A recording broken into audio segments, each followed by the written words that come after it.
Hello everyone, this is Defense Politics Asia and this is the headlines. And this time around the headlines we are talking about Europe. And there is a few headlines that we will go through. And for those that do not know, the headline series basically we cover several headlines across the a region or the entire world. So it's a bit different from one video on one topic. So we talk about a few topics, so cover a bit more stuff. So we'll go to Serbia later. So Serbia, and then we'll go to Brussels in about EU, and we'll talk about China and Hungary with Xi Jinping going to meet Viktor Orban. We have the president of European Parliament going to Kyiv. We have a situation with Gibraltar as well as political upheaval over in North Macedonia. So stay tuned. Check the timestamp if you want to skip to anything. Of course, I prefer you watch the whole thing. So we're gonna start off with Serbia. So some big thing happening in Serbia. The Serbian lawmakers, the parliament, have voted in a new government, and this new government reinstated two pro-Russian officials that are currently sanctioned by United States. So this is let me can I zoom in at it? Maybe you can see better.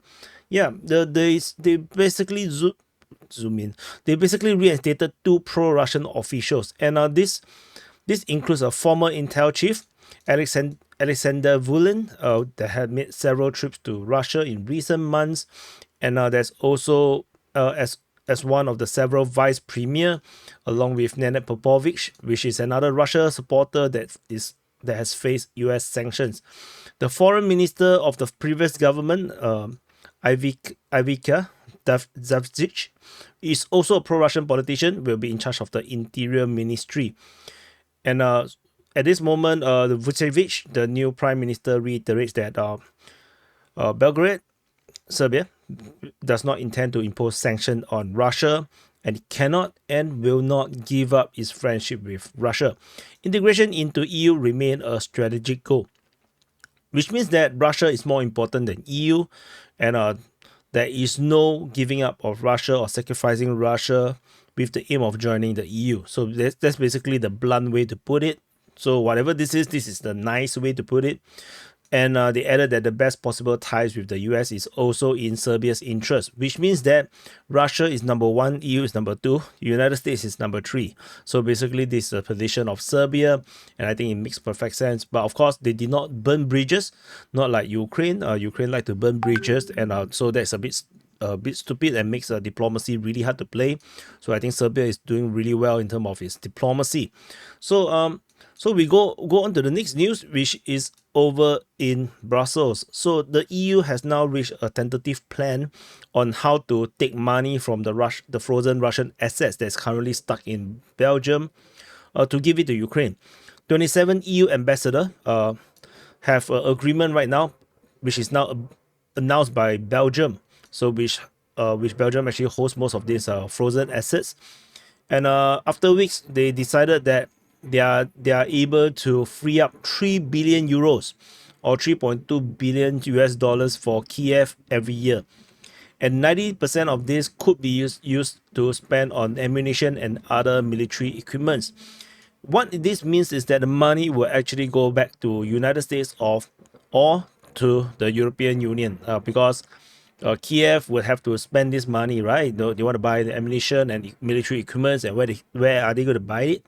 From EU or United States. So basically, this is actually left pocket to right pocket, but it makes it sound like as if it's Ukraine. They're actually giving the money to Ukraine, but actually no, they're actually giving them the money to themselves. So basically, they say that the first installment of this fund could reach Kyiv in July, and that's actually pretty fast, another 2-3 months. So the EU currently holds around 210 billion euros in central bank assets. Most of it is currently frozen in Belgium. So, of course, Kyiv has been asking for this money since forever.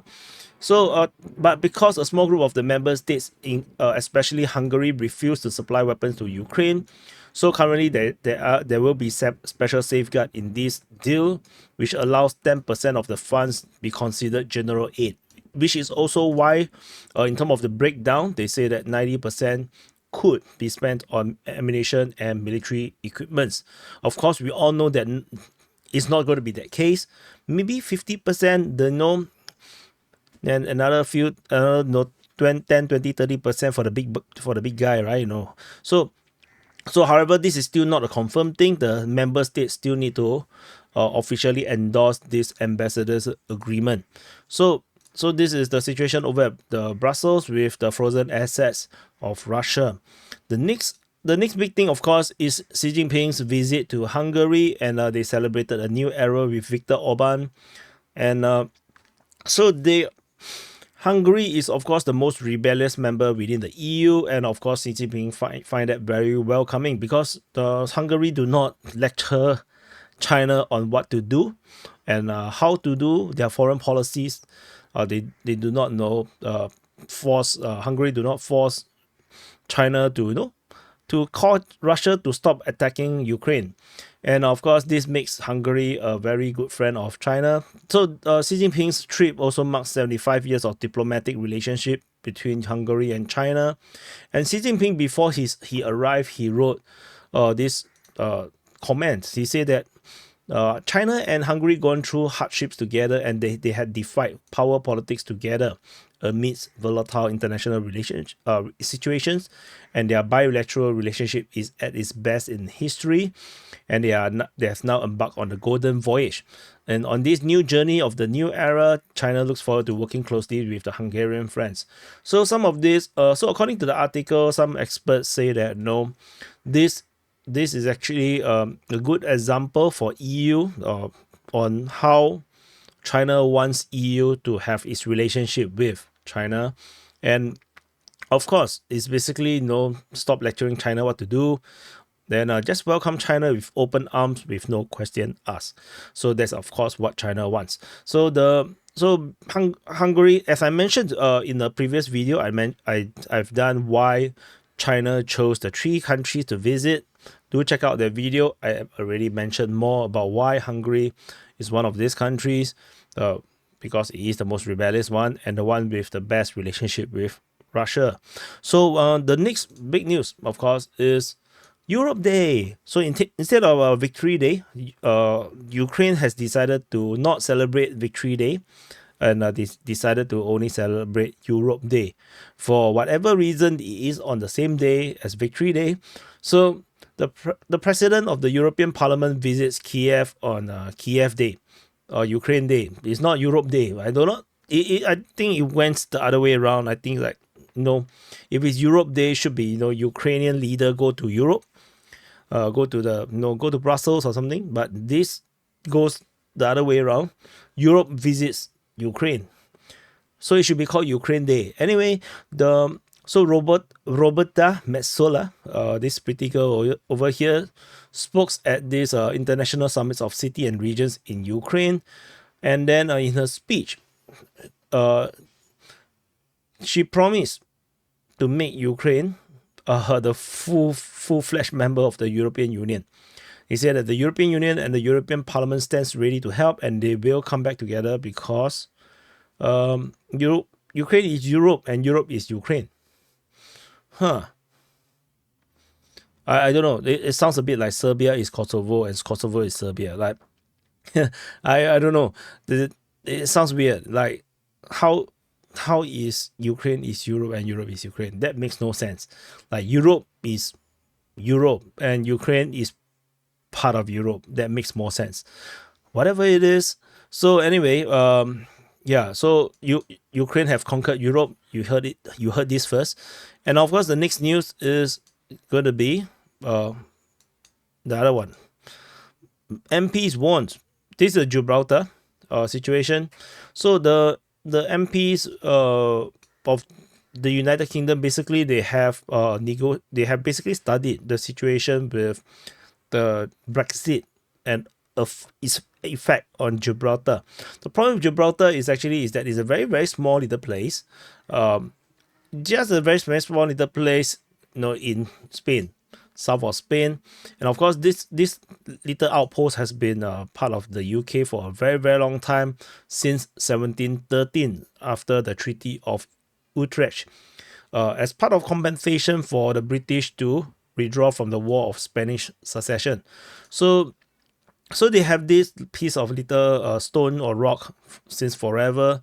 However, the Brexit has made things very complicated because the Gibraltar's chief minister Fabian Picardo has been negotiating with a deal with EU to allow this outpost to enjoy freedom of movement of people within the EU. This presents problem because they have Brexited, right? They are part of the UK, so they should have a border. And you cannot have freedom of movement because freedom of movement means that you are not you are part of EU. You're not part of the UK. And of course, this is the same situation with Northern Ireland. When once you have this, then no trade tariffs, movement of people, everything cannot be tracked because there is freedom of movement. You can't track what the hell is happening. So this become a border issue and it become a crisis for the Gibraltarians right now. So the MP of the British that is currently studying this is worrying that the British sovereignty over this rock will be diluted or only in name only. Because with that, effectively Gibraltar might actually be annexed by EU or annexed by Spain effectively. Because it will just be in name that is under British, but the policing, the borders, everything will just be part of the EU or part of Spain. Then it's no longer part of the UK. So it only be in name, but they will literally have zero control over Gibraltar. Because currently now they are talking about this, where does this border starts, and the Schengen controls, if introduced, might be introduced at the Gibraltar's airport rather than at the border, which then will make the entire region, the Gibraltar region, British in all but name. So basically, the people, the Gibraltar people would be checked to enter their own territory, because once they reach the airport, they landed, they will have to basically go through EU to reach UK, in the sense, Gibraltar is part of UK, right? So they landed in UK but go through a EU custom to enter back to UK. So that makes zero sense. And so this basically is a compromisation of their own sovereignty. So they basically so this is where they wrote introduction of Schengen check on ordinary citizens entering their own territory. So and they are also now very confused, because if there is a Schengen zone, would the UK national spending time in Gibraltar, spending time in UK territory, or are they spending time in the EU? Because currently the UK nationals can only spend 90 days in EU. And permitted for non-EU nationals in the Schengen area. So yeah, the British nationals can only spend 90 days. And if they spend time in Gibraltar, are they spending time in EU or are they spending time in Gibraltar, UK's Gibraltar? So this is where the confusion is, because you can't have freedom of movement yet you're part of the UK. You cannot have the cake and eat it as well. So this is the current ridiculous, confusing situation that UK is facing with the Brexit. And of course, Northern Ireland is another one they are trying to sweep under the rug and not think about it. But this is yet another big problem, especially this one is very far from home, and who knows that Gibraltar might just be swallowed up by Spain as part of Spain, because it's more convenient. And who knows, maybe they can have a Sevastopol arrangement. Spain absorb Gibraltar as part of their territory and then leased out the port and the fortress for the British for maybe another few hundred years. That kind of thing. Who knows? And then UK, given how weak they are right now, who knows, they might just stupidly agree to it. So we do not know. So very, very complicated situation. And honestly, if they put if they give the Gibraltar people into a referendum, let's vote. Do they want to be part of Spain or part of UK? They are all going to vote part of Spain. I'm quite sure. So it's gonna be horrible, because it's just more convenient, right? Just more convenient and more secure. So yeah, so who knows? You're gonna have a Gibraltar and a football club, playing in the Premier League. Anyway, and last piece of news is over in North Macedonia, or according to the North Macedonians themselves, Macedonia. So currently, they finished an election, and the opposition party have sweep into power in both the parliamentary and presidential election, because the people are pissed off with the sluggish sluggish progress into joining the EU, and of course a lot of corruption and very slow reform. So the country is in crisis. People are not happy. They voted for the opposition, and now with this opposition coming in, this opposition party is currently thinking about so this party is called VMRO. They kicked out the SDSM, and they basically wants to they also support EU. They still, still supports the idea of joining the EU. However, for them, they want to renegotiate the terms, because currently they have two main problems. So one main thing is by Bulgaria. Bulgaria, which is just next door to them, Bulgaria wanted North Macedonia to recognize the Bulgarian ethnic group as minority in their country, in North Macedonia. This is the precondition for Bulgarian to leave their veto on North Macedonia from joining the EU. However, just south of North Macedonia is Greece. Greece also have their own insistence. They insist that Macedonia, or this country right now, the former Yugoslav state of Macedonia, to be called North Macedonia regardless, because Macedonia represents a bigger territory. It actually stretches all the way to the sea. But however, this southern part is actually part of Greece. So for Greece, they feel that for North Macedonia to be called Macedonia is betraying the other half of the Macedonian people that is actually part of Greece. So they insist that there's a former Yugoslav state, former Yugoslav state of Macedonia, to be renamed as North Macedonia, and this thing has been done in 2018-2019 with the Prespis agreement. So this former Yugoslav state of Macedonia signed this deal with Greece. They have a referendum which very few people went to vote, and the parliament decided that parliament basically made the decision to go through with this name change, and since then Macedonia is now known as North Macedonia. So North Macedonia now, with this new party don't really care. They have always been calling themselves Macedonia within the country, so they don't really respect this concept of North Macedonia, this name change. So with this lack of respect for this name change, so it seems like they might also renegotiate this thing with Greece.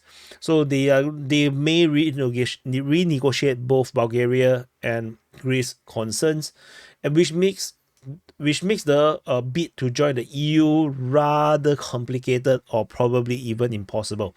So anyway, these are the headlines from Europe. Do let me know what you think in the comment. Press the like button, subscribe, and I hope you find this interesting. Maybe these are news that you may not hear. So I thought which is why the headlines is interesting, because the headline series allows me to cover weird shit which you may not click if I make it as a separate video. Thank you for watching. I'll see you guys in the next update.